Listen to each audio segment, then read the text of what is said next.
বেগম খালেদা জিয়াকে মুক্তি না দিলে সরকারকে যে কোনো পরিণতির জন্য প্রস্তুত থাকার হুঁশিয়ারি দিয়ে নেতাকর্মীদের আন্দোলন তীব্র করার আহ্বান জানিয়েছেন বিএনপি মহাসচিব মির্জা ফখরুল ইসলাম আলমগীর। নয়াপল্টনের সমাবেশে তিনি অভিযোগ করেন, সাবেক সেনাপ্রধান ও আইজিপির অবৈধ সম্পদের তথ্য বেরিয়ে এলেও দুর্নীতিবাজ রাঘব বোয়াল এখনও ধরাছোঁয়ার বাইরে রয়ে গেছে। রিপোর্ট মইনুল্লাহ সানের। বিএনপির রাজনীতির প্রাণভোমরা বেগম খালেদা জিয়ার অসুস্থতা নিয়ে উদ্বেগ আর উৎকণ্ঠায় দিন কাটছে তার পরিবার ও দলীয় নেতাকর্মীদের। এভারকেয়ার হাসপাতালে চিকিৎসাধীন দলীয় প্রধানকে মুক্ত করতে দীর্ঘদিন পর মাঠের আন্দোলনে নেতাকর্মীরা। বেগম জিয়ার নিঃশর্ত মুক্তির দাবিতে কেন্দ্রীয় কার্যালয়ের সামনে সমাবেশে রাজধানী ছাড়াও আশপাশের জেলার নেতাকর্মীরা উপস্থিত হলে কর্মসূচি মহাসমাবেশে রূপ নেয়। নীতি নির্ধারকরা বলেন, বেগম জিয়া রাজনৈতিক প্রতিহিংসার শিকার।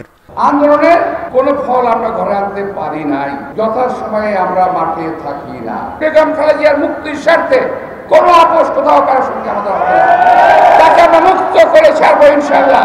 দেশনেত্রীকে মুক্ত করুন, অন্যথায় আপনাদেরকে যে কোনো পরিণতির জন্য তৈরি থাকতে হবে। বন্ধুগণ, দেশনেত্রীকে রক্ষা করতে হলে, আমাদের নিজেদেরকে রক্ষা করতে হলে আমাদেরকে সামনের দিকে অবশ্যই আরো তীব্র থেকে তীব্র আন্দোলন করে তুলতে হবে।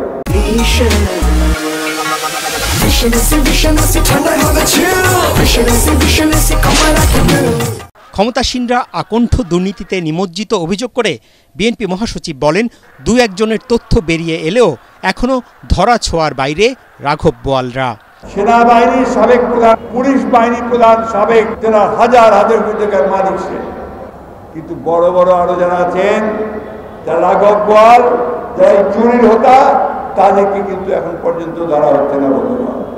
বন্ধুগণ, আজকে এই দেশ এই আওয়ামী লীগের হাতে, এই বর্বরদের হাতে, লুটেরাদের হাতে একটু নিরাপদ নয়। প্রধানমন্ত্রীর ভারত সফরে হওয়া সমঝোতা চুক্তিকে দেশের স্বার্থ বিরোধী বলে দাবি করেন মির্জা ফখরুল। আমরা অভিন্ন 154টা নদীর পানি আমরা চাই, আমরা সীমান্ত হত্যা বন্ধ চাই, আমার যে সমস্ত সমস্যা আছে সেই সমস্যাগুলোর সমাধান চাই। তা না করে এই সরকার তার সব কিছুই বেরিয়ে দিয়ে এসেছে। সমমনা দল ও জোট নেতাদেরও সরকার পতন আন্দোলনের পাশাপাশি বেগম জিয়ার মুক্তির দাবিতে সোচ্চার হওয়ার আহ্বান জানান বিএনপি মহাসচিব। মইনুল আহসান, এটিএন বাংলা, ঢাকা।